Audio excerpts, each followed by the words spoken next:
happen. New Big Brother All-Stars, Wednesdays, Thursdays, and Sundays at 8/7 Central on CBS. You want local news that impacts you? We've got you covered. We're on your side. Help us fight for life and train the CSRA. Contact the American Heart Association for details. Lakefront forecast brought to you by DeVore Realty. We know lakefront real estate. These days, you've got lots of options on what to wear.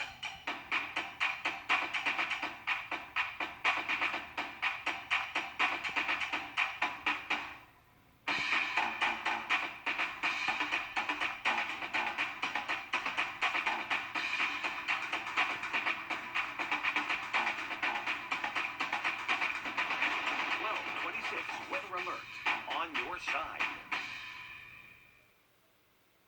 Well, I guess when you boil it down, on your side is really all about listening. We're listening to your phone calls, we're reading your emails, we're watching social media, and we're trying to find a way to help out. Sometimes when we help out, it doesn't end up being a story on television, but we're still able to help, and I think that's really what On Your Side is all about.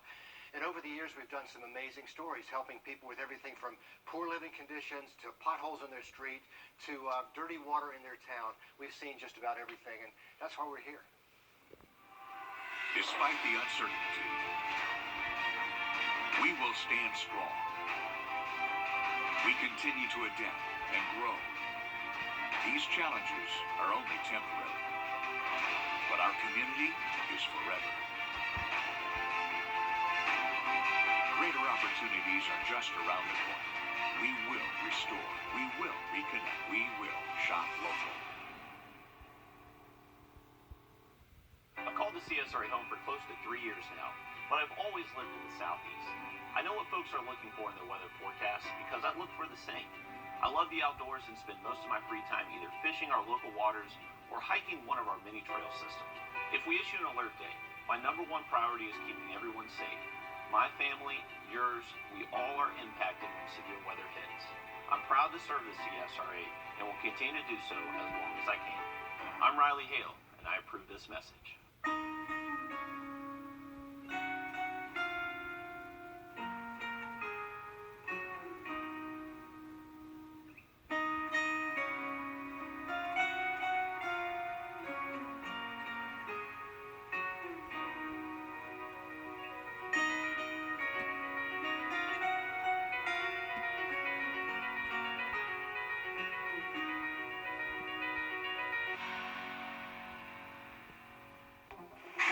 The most when there's nowhere else to turn.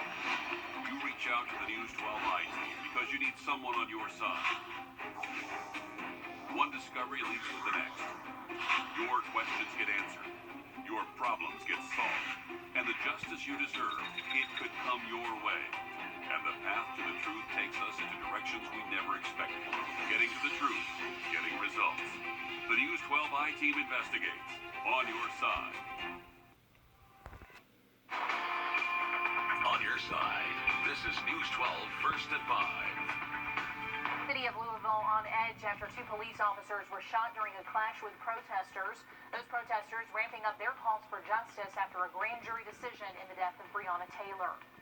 Good evening. Police, the National Guard, federal agents, all in place across the city of Louisville, and the core of downtown is locked down now. Jay Gray is there with the latest.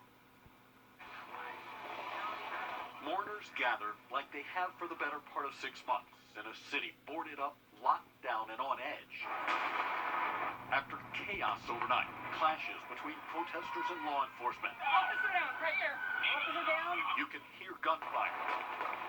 In this streaming police video from the area where 2 Louisville police officers were shot, their injuries serious, but not life-threatening. Last night's situation could have been so much worse for our officers and for the people who were protesting when the gunfire rang out.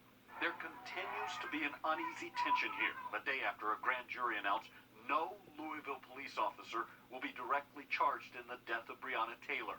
Her family, as do I, think these proceedings were a sham proceeding that did not give Breonna Taylor a voice.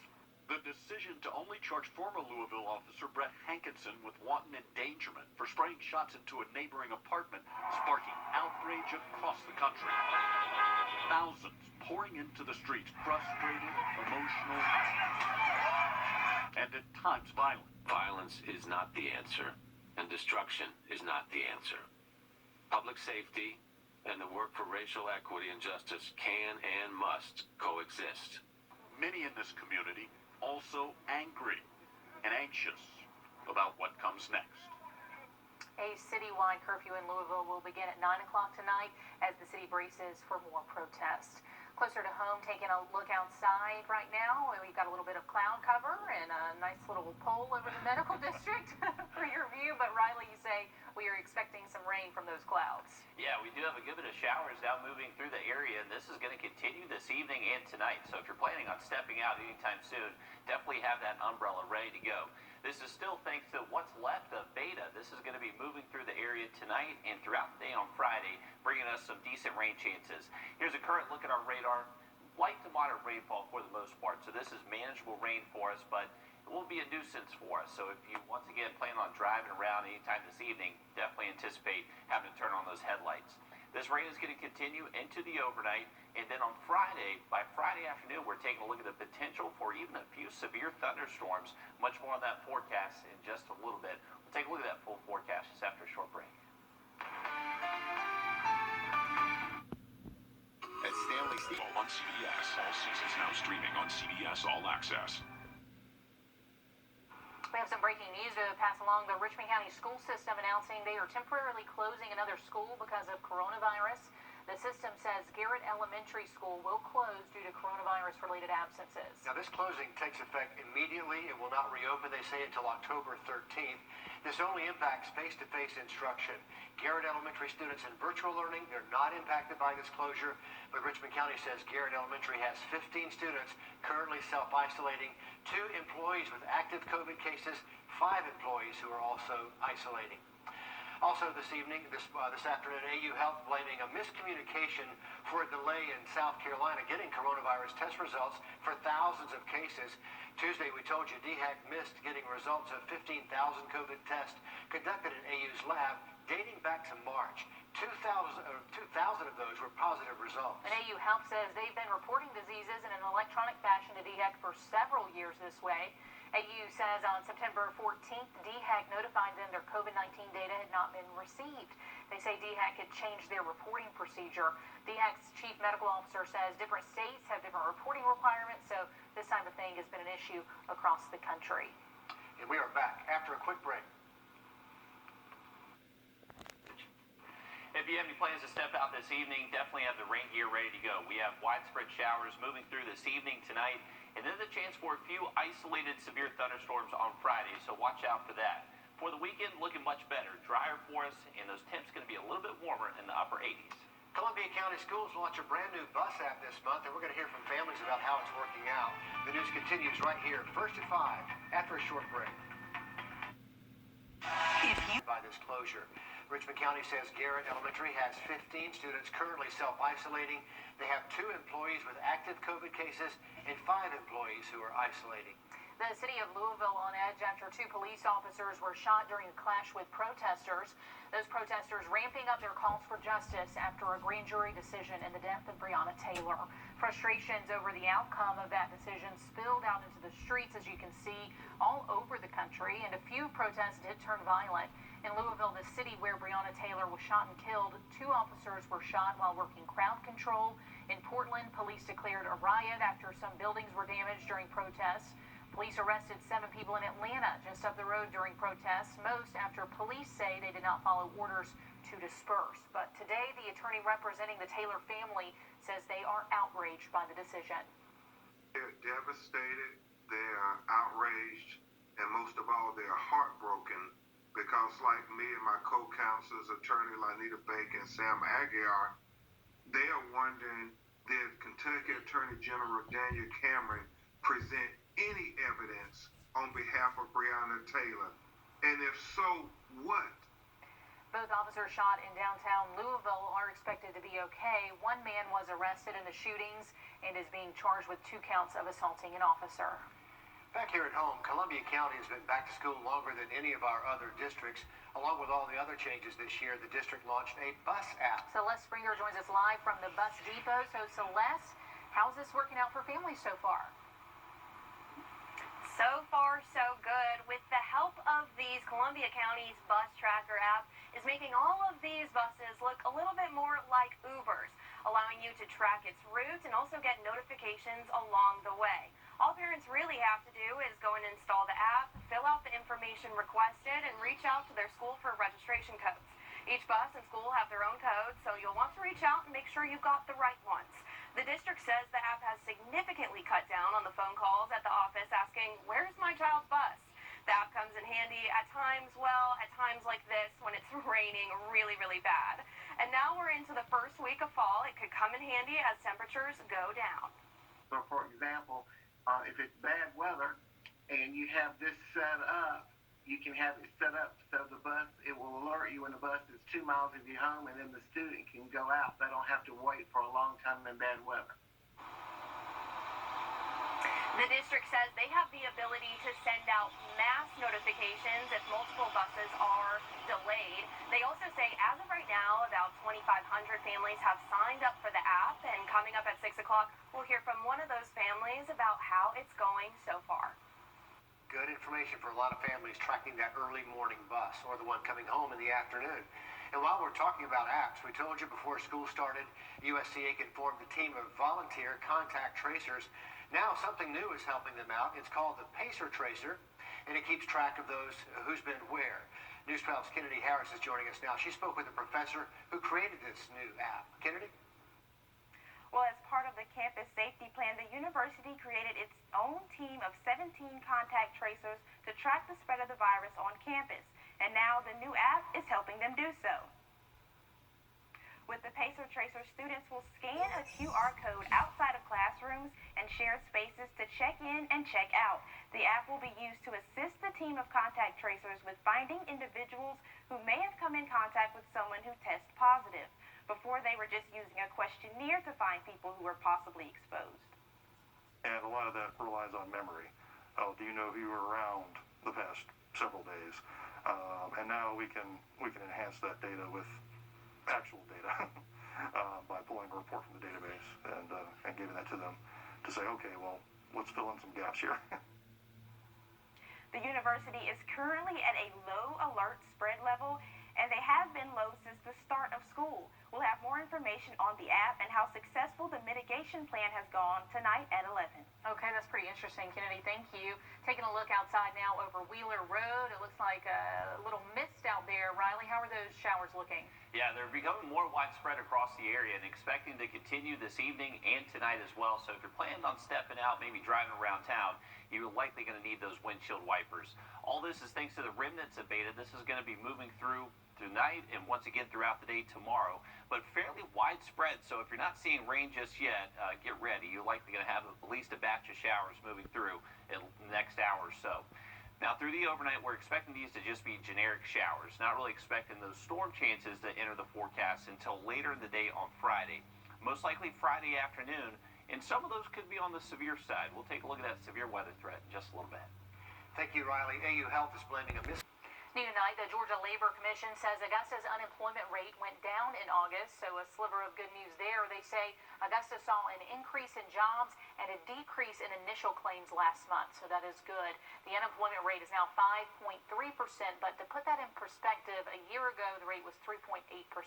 As for Georgia, more than 49,000 people filing for first-time unemployment last week, but the Labor Department says the state's unemployment rate is one of the lowest in the nation. In South Carolina, close to 5,000 people filing for first-time unemployment last week. That's about 700 more than the week before. That brings the total people who filed for unemployment in South Carolina since the 15th of March to more than 744,000. Across the country, jobless claims for last week came in at 870,000 claims, higher than expected. The continuous claims, the number of people who have remained unemployed, is about 13 million. COVID tests could become another part of that pre-flight ritual at the airport, at least for one airline. United Airlines is set to become the first U.S. airline to offer coronavirus testing for its passengers. They're going to roll that out next month for people flying from San Francisco International out to Hawaii. This is video of what that process looks like. The airline will use a fast 15-minute test, or you can do a mail-in test ahead of time, and getting tested is optional. It's supposed to be a convenience for people flying into places with travel restrictions. So what about skipping the test altogether and leaving it up to a dog? That's what one airport in Finland is trying to do. Helsinki International Airport doing a trial using COVID sniffing dogs. When you land, you rub a swab on your neck. The dog sniffs the swab and signals their trainers that you might need a COVID test. And get this, researchers say dogs are able to positively identify cases almost 100% of the time. That is wild how they can do that. South Carolina health officials say opioid overdoses across the state reaching new highs because of the pandemic. In May alone, EMS across the state responded to 915 suspected overdoses.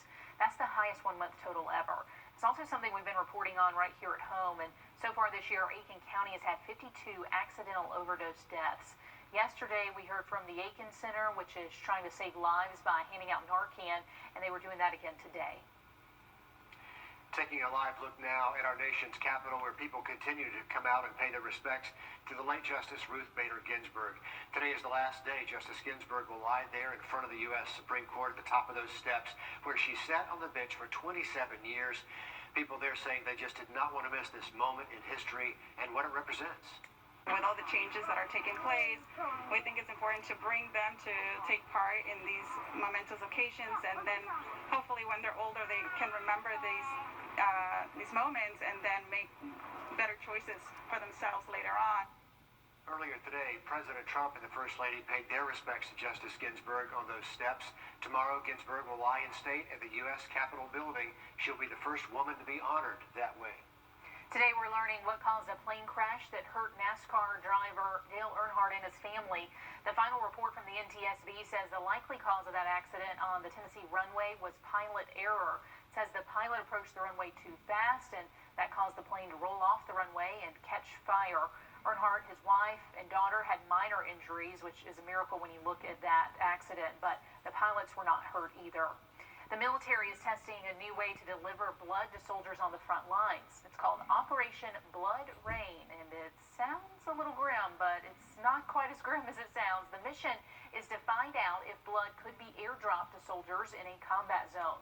Military lab techs tested it out in Florida. They dropped coolers with bags of blood out of a plane. So far, the results were good. The end goal of the research is to see whether drones could be used to deliver blood to the front lines. Still to come here, we know dads can be corny, but you know what? They can be pretty creative, too. And this one is going all in for his son. And tomorrow we do have the risk for some flash flooding and even a few severe thunderstorms. We'll have a look at that full forecast coming up.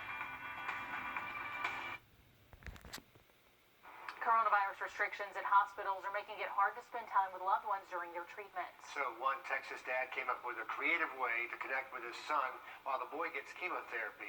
Kim Molestina shows us this new family tradition. Here we go, ready? These kinds of dance moves are usually inspired by loud music.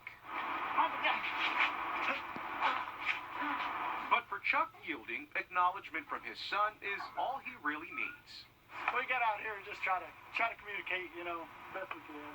14-year-old Aiden Yielding is receiving chemo treatment at Cook Children's in Fort Worth for leukemia. Because of COVID-19 rules, only one parent is allowed inside, and since Aiden's mom works at the hospital, she was the clear choice. Even clearer, though, is the fact that Dad wasn't going to be too far away. So every Tuesday, during breaks in between treatment, Chuck finds the nearest window to his son, and he dances for him. It's funny. It's watching him figure out all what he's gonna do.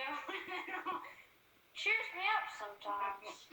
And that's the goal. Just anything to bring his spirits up a little bit, let him know that he's not alone and we're with him. When he can muster enough strength, Aiden dances back, mirroring his father's disco moves from 3 stories up. It makes me feel like he's there, And I don't know, he's just a funny guy. Lori Yielding is Aiden's mom.